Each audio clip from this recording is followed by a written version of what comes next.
The hiker's hands were shaking as he dialed 911. Above him, twisted metal jutted from between the pine trees like broken bones, and sitting beside the wreckage was an old man in a military uniform that looked like it belonged in a museum. But it was what the old man whispered that made the hiker's blood run cold.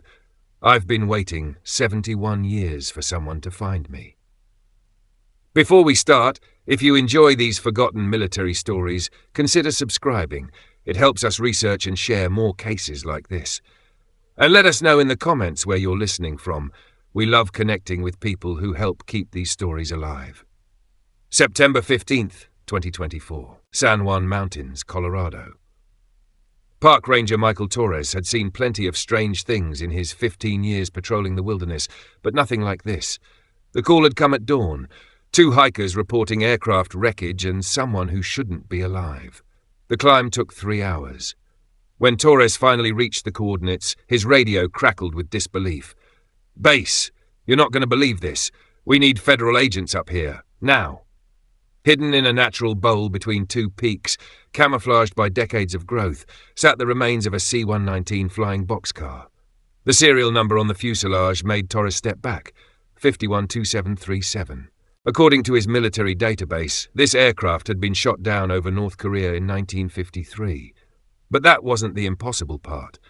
The impossible part was sitting on a folding chair beside the wreckage, calmly sipping coffee from a thermos. An elderly man, maybe 89, wearing a faded army uniform with sergeant stripes. His dog tags dangled against his chest, catching the morning light. "Sergeant First Class William Chen," the man said, extending a weathered hand. "Serial number 19847562. I suppose you're wondering why I'm not dead." Torres stared at the dog tags. The name matched perfectly with the casualty reports from 1953. This man had been declared killed in action 71 years ago. His family had grieved. His name was carved on memorial walls across the country. Yet here he sat, very much alive, with eyes that held secrets too heavy for one person to carry. "The coffee's still warm," Chen said, noticing Torres's confusion. "I make fresh pot every morning. Habit, I suppose. Been doing it for 71 years. But that wasn't even the strangest part of what they found that day. Chen's story began to spill out in fragments, like water through a broken dam. But each piece he revealed made the puzzle more terrifying. "March 8th, 1953, Chen said, his voice steady but hollow. "We weren't flying supplies to the front lines like they told everyone. We were transporting prisoners, American prisoners." Torres felt the temperature drop. "What do you mean?" Chen reached into his jacket and pulled out a faded photograph. 8 young soldiers in army fatigues, arms around each other's shoulders, grinning at the camera. The innocence in their faces was heartbreaking. "My crew," Chen whispered. "Billy Morrison, age 19. Tommy Rodriguez, 21. Jimmy Patterson, barely 18. He pointed to each face. "All officially killed in Korea. All of us lied to about what we were really doing." He slipped the photo back into his pocket like it was made of glass. The cargo hold wasn't filled with medical supplies. It was filled with American POWs who were supposed to be dead. Soldiers who'd been captured, then died in prisoner camps, but were actually being shipped to a facility that didn't exist on any map. Torres's radio crackled. Federal agents were en route. But Chen kept talking, as if he'd been rehearsing these words for 7 decades. "They told us it was classified, national security. We were transporting soldiers who had volunteered for a special program to help future POWs resist interrogation. We believed them." His laugh was bitter as winter wind. "God help us, we believed them." But the truth was so much worse than Chen could have imagined.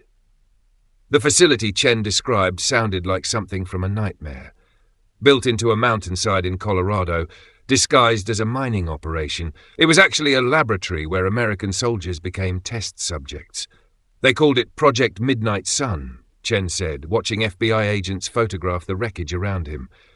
The idea was to develop techniques to break enemy agents, but they needed to test those techniques on someone first.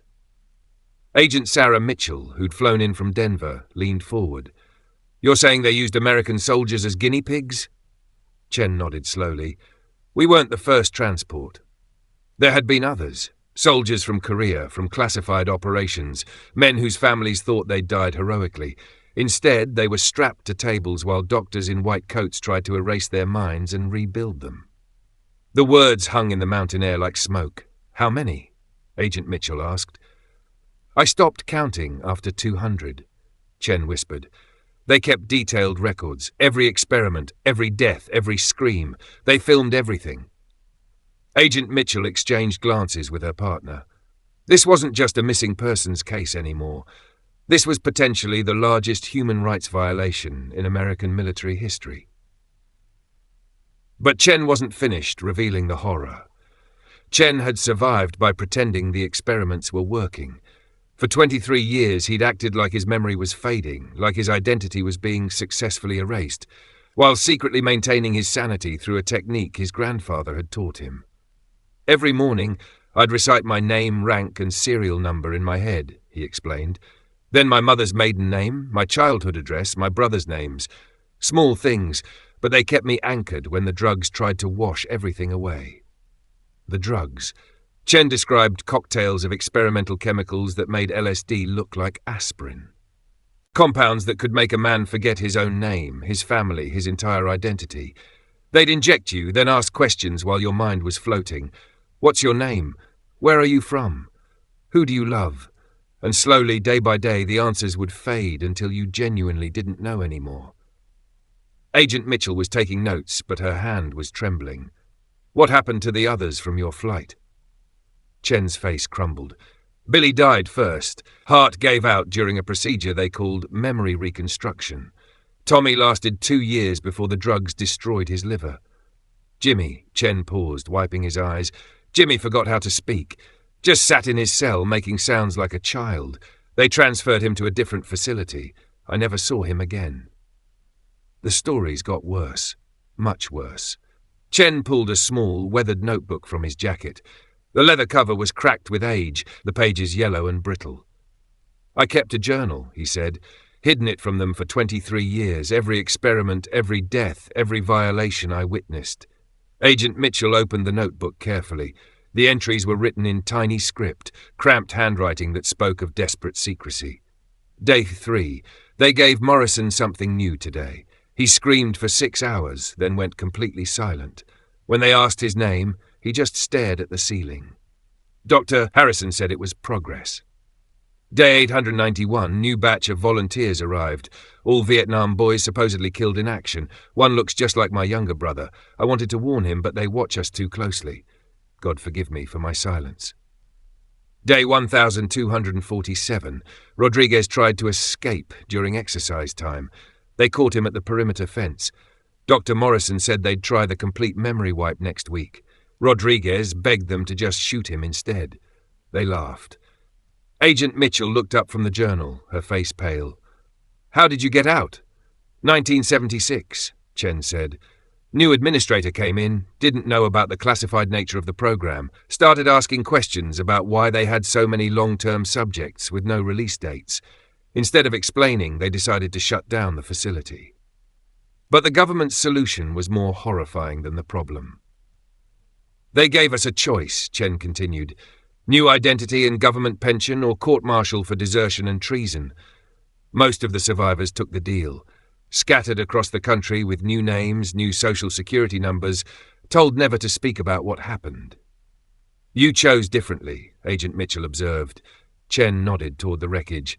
I chose to stay with my crew, built a cabin near the crash site, tended this wreckage like a grave.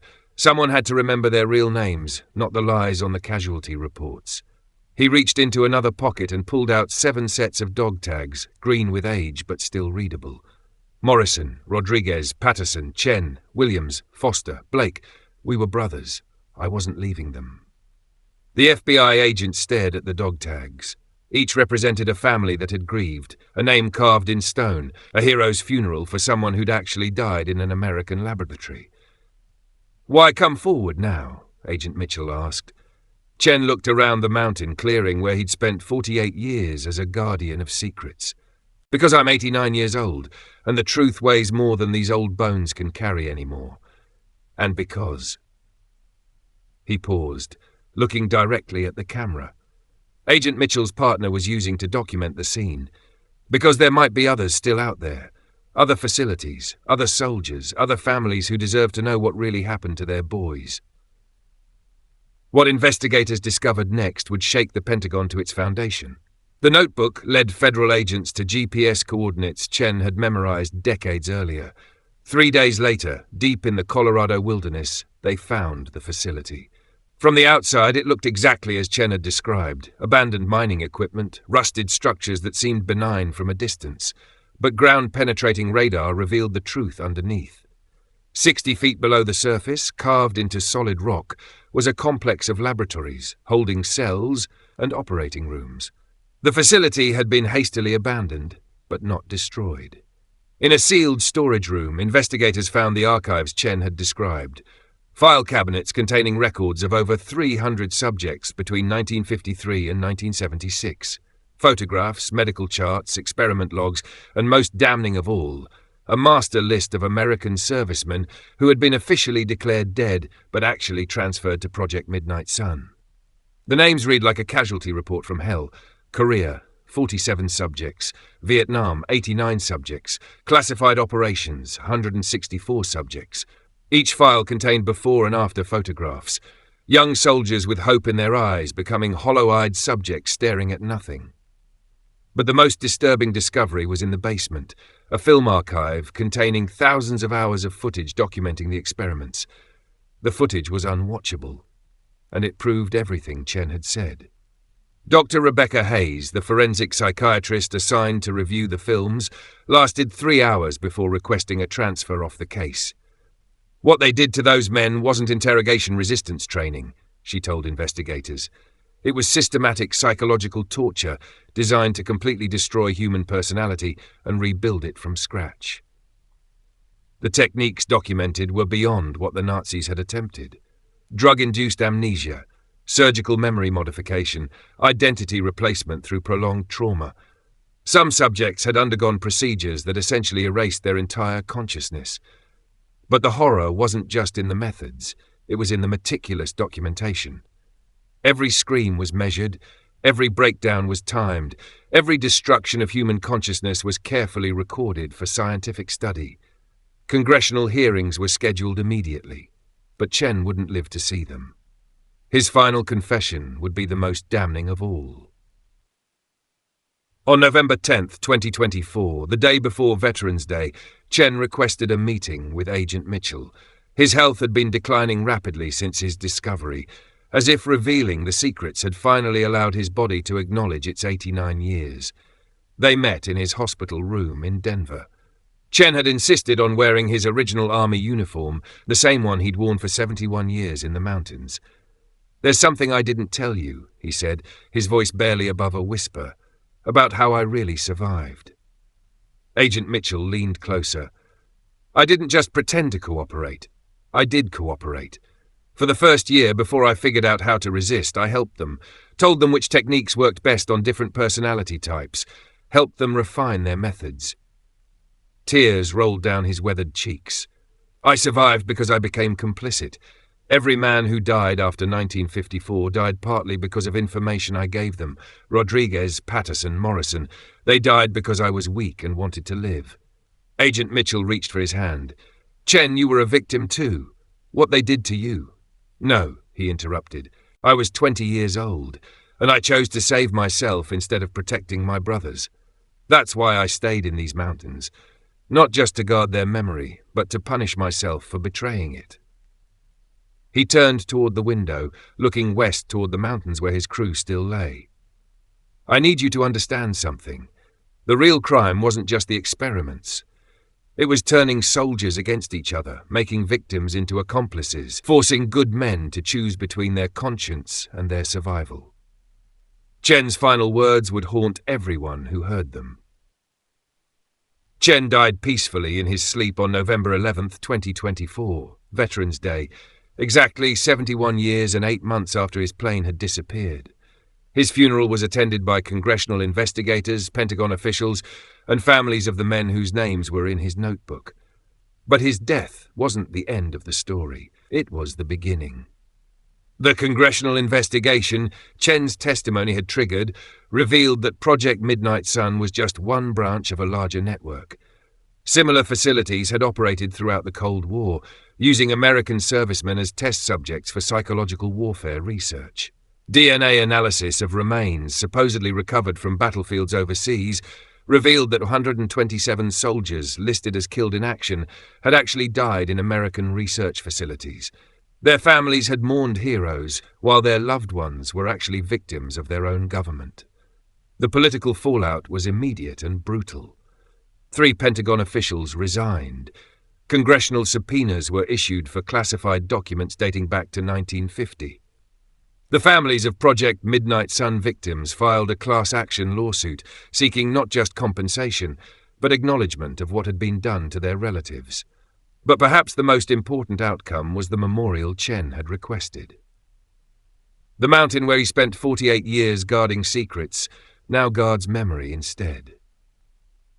Today, hikers visiting the crash site in the San Juan Mountains find more than just twisted metal. The wreckage has been preserved as a memorial, and beside it stands a simple bronze plaque that reads, "In memory of the soldiers who served their country twice, once by choice, once by force. William Chen, guardian of their stories, 1934 to 2024. Their sacrifice will not be classified into silence." But the plaque doesn't tell the full story. That story lives in Chen's journal, now archived at the National Security Archive in Washington, D.C., available to researchers and family members seeking answers about loved ones who disappeared into America's classified programs. The journal's final entry, written just days before Chen was discovered, contains a message that echoes far beyond the Colorado mountains. Day 25,933. If someone reads this, know that we never stopped being soldiers. We never stopped believing in the oath we took to defend our country against all enemies, foreign and domestic. What they did to us was wrong, but we endured it. We remembered who we were, even when they tried to make us forget. That's what soldiers do. We endure, and eventually we tell the truth. But the truth Chen died protecting may be bigger than anyone realized. 3 weeks after Chen's funeral, Agent Mitchell received a call that changed everything again. An elderly woman in Arizona had seen the news coverage of Chen's story. She claimed her brother, reported killed in Vietnam in 1967, was actually still alive. "His name is Michael Foster," she said, "and yesterday he called me for the first time in 57 years. He said he saw the news about that man in Colorado, and it was time to stop hiding." Foster was one of the names in Chen's notebook, one of the soldiers Chen thought had died in the facility. As Agent Mitchell drove toward Phoenix, she realized Chen's story wasn't ending. It was expanding. How many other survivors were still out there? How many families were about to discover that their heroes hadn't died in foreign wars, but in American laboratories? How many secrets were still buried in mountains and archives, waiting for someone brave enough to dig them up? The investigation Chen had started with his 71-year vigil was just beginning. And somewhere in America, other old men in military uniforms might be picking up phones, ready to tell their own impossible stories of survival, betrayal, and the true cost of classified operations that treated American soldiers like laboratory equipment. The mountains may keep their secrets well, but sometimes the weight of truth becomes too heavy for stone and snow to hold. Chen's sacrifice, 48 years of solitude guarding the memory of his fallen crew, had opened a door that could never be closed again. The question now wasn't whether more victims would come forward. The question was whether America was ready to face the full scope of what it had done to its own sons in the name of national security. Every day we share stories of courage and sacrifice that deserve to be remembered. If Chen's story and the memory of his crew inspired you, please subscribe to help us uncover more buried truths, and hit the notification bell to make sure you never miss the stories they tried to classify into silence. Your support helps us bring these important tales to light. Like this video if it moved you, and share your thoughts in the comments below. These veterans waited 71 years to have their voices heard. Let's make sure their stories reach everyone who needs to hear them.